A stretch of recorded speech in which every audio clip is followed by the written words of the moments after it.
But this share, these are still thousands of startups that can help you to become more innovative.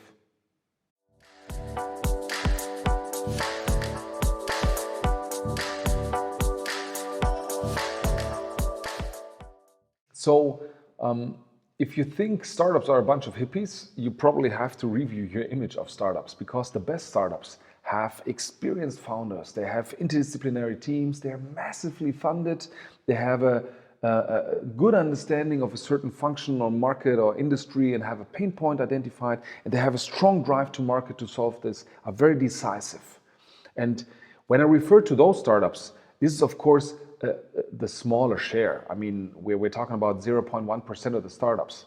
But this share, these are still thousands of startups that can help you to become more innovative.